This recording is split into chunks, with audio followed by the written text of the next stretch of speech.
This episode of Saints TV Weekly is proudly caffeinated by Inglewood Coffee Roasters in Mount Waverley.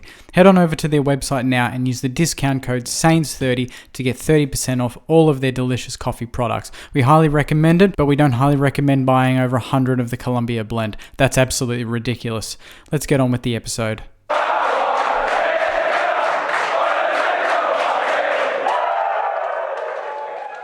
Good morning, Sainters. Welcome to another Saints TV Weekly. Another week, another Saints TV Weekly. I'm doing it nice and early this morning. A lot of news to talk about. Got my Inglewood coffee here as well, as you would have seen in the intro. I'm drinking the blueberry cheesecake as I was last week, the Ethiopia blend. It's delicious. Make sure to go on over to their website and use Saints30, get 30% off. I've had a lot of messages from a lot of different Saints who have ordered the coffee already and have tasted it, have loved it, and have used the discount. And it's always there. So make sure you make the most of it while you can and get some delicious Inglewood coffee into you while you watch Saints TV Weekly. All right. So as I said, there's a bit of news to get through. So it might be a big show. Who knows? As well as question time as well. So I've got a bunch of questions on Instagram. I haven't filtered them. Unfiltered, we're going to go through them and I'm going to answer as many as I can on the show. So the first piece of news, I don't know if is it surprising? I don't really know. I was kind of expecting it, to be honest, after all the players we'd let go. We can't let everyone go. We need some depth. And that is why we saw the likes of Dara Joyce and Dean Kent recommit to the Saints, penning new one-year deals. Joyce is 24 years old. He played a few games, during the year this year when we were missing Dougal Howard and when we needed some bigger reinforcements down back. And I actually thought he was pretty good. So happy for him to re-sign. I think he's good depth. I don't think he's that big centre half back that we're looking for. That we need to support Dougal Howard on a weekly basis. I think he's more of a fullback backup, but he's 24. There's room to move.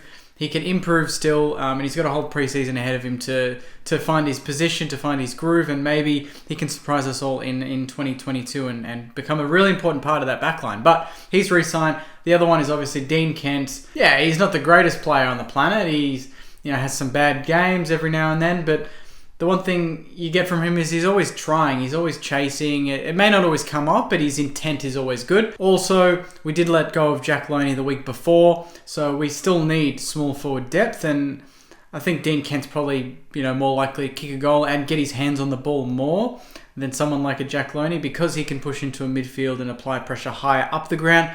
And he's also got a raking left foot, and Jack Loney's left foot's not the biggest. Not that I want to compare the two, but really, that's what it's come down to. Is they've looked at Dean Kent's output, Jack Loney's output, and thought we can afford to get rid of Jack Loney, let him go, and we'll give Dean Kent one more year because we think he's what we need as a backup, because we've got Dan Butler, Jack Higgins, and Jade Gresham coming back too, which we can't forget. And I think he's going to roam forward more just to ease into AFL football again off the back of his Achilles injury. We signed two players, but there was another delisting, and this one probably wasn't the biggest surprise, and that was the delisting of Paul Hunter, who will not be offered a contract for the 2022 season. We forget that Paul Hunter probably didn't expect to play 5+ games this year. He probably thought, worst case scenario, I'll play 1 game, 2 games maybe with injuries. But he was thrown into the deep end, literally round 1. Literally against GWS, he was straight in. It was him, and I can't remember who the other ruck was that we tried. Maybe it was McKernan or someone like that. And we won that game. And we're all amazed. How the hell did we win that game without Ryder, without Marshall, against GWS away from home?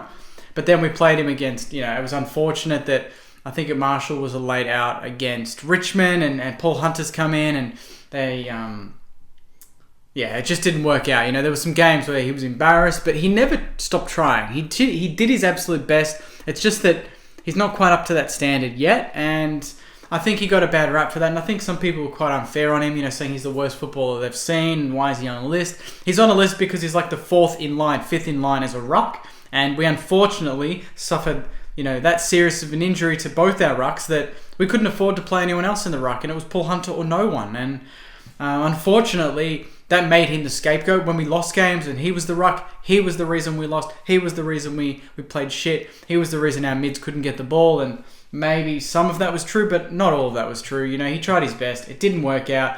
And unfortunately, his AFL dream is over. And I wish him all the best. It was unfortunate, bad timing, but that's the club being ruthless. We need to get rid of people that aren't going to take us to our next premiership. And, Paul Hunter's probably one of those. But at the same time, we wish him all the best at Saints TV. And hopefully, wherever he plays his football in the future, he has a really good career and enjoys his footy. Now, speaking of rucks, this is an incoming ruck, and it looks pretty likely at the moment. Delisted North big man Tom Campbell. So, we all talked about getting Nathan Sherry, and North were being harsh about it and asking for I think it was a future second rounder, and that was never going to happen. And apparently Tom Campbell is the player that kept Sherry out of the team for the majority of the year. So I think he's played 42 games in his career. He's turning 30, I think, in November.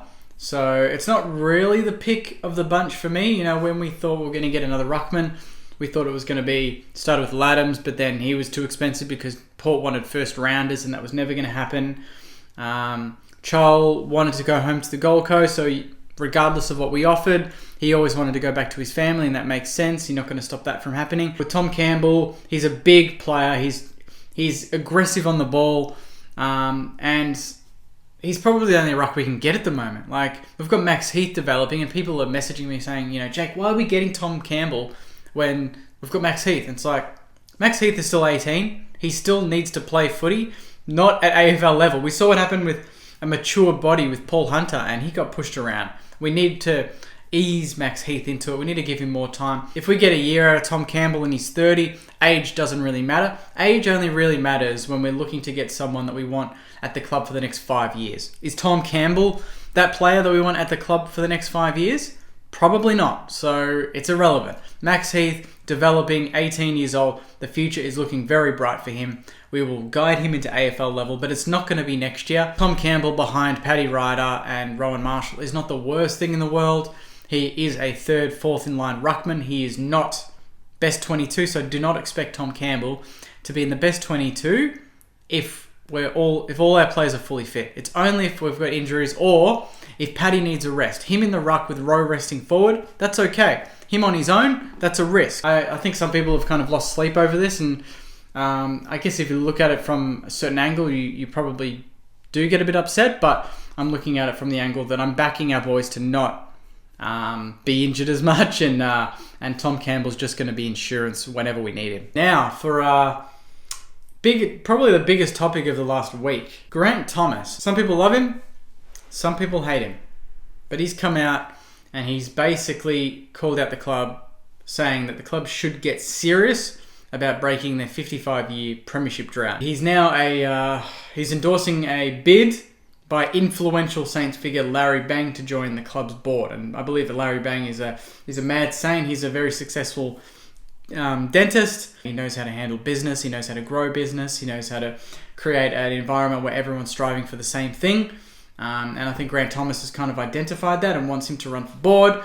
Some people have rumoured and said that Grant Thomas wants a pretty high position at the club, but he came out on radio the other day and pretty much said that's bullshit. And if you can help the club from a distance, that's fine. But if the club don't want his help, then he'll also walk away and he'll shut his mouth. And that's the side of the argument that remains to be seen, because Grant is very talkative. He's very passionate about the Saints, and I love that about him. But I don't want there to be any sort of board issues, board takeovers, if that's going to stuff up our preseason and distract the players from winning games. So if it's for the right reasons, I'm all for it. But at the moment, from what I'm seeing, it could cause more problems than not. Grant Thomas basically said, there are two types of teams in the AFL competition.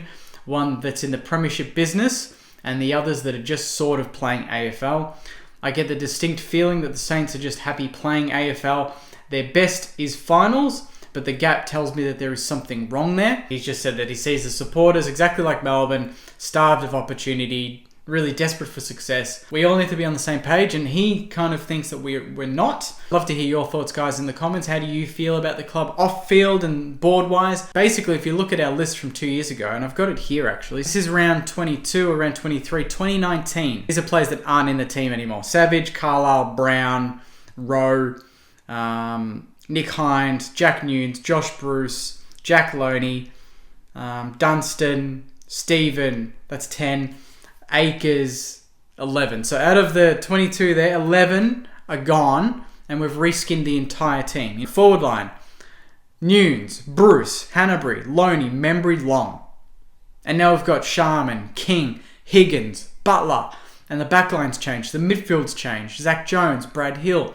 It's a completely different team. Paddy Ryder's not there. So people critique our team as much as they want, but when you look at in less than 2 years, that team from the team that we've got now, that's a bottom 6 team. The team we've got now should be a top 6 team. Should be. So for me, it's all about getting the same players on the park, injuries, dealing with that, and the rest will take care of itself. I don't think the board shake-up, I don't think that's going to change anything too much. Grant Thomas, it's an interesting discussion, and it's not going to stop anytime soon, I don't think. I might even message him and see if he'd love to come on the show and have a chat about it, but that's his view at the moment, and everyone's got their view, and that's his. Damian Barrett, just basically talking shit about the Saints again.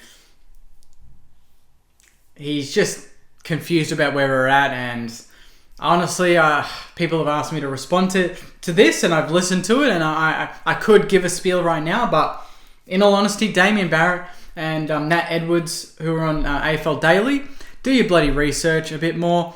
The stuff that you're saying is just regurgitated bullshit from the Herald Sun, from The Age, from Fox Sports, from stuff that people have said for years. Get a new story. I don't know where Saints are at. I can't see them winning a flag anytime soon. We had injuries galore this year. We had the hardest fixture in the land, and we were a game and percentage outside the 8. It's not panic stations. We're okay. We're going to be okay. You're trying to fill your space in your precious little shows, and you don't know what to talk about, and then you Google, what's top stories in the AFL? What? Saints. No one knows where they're at.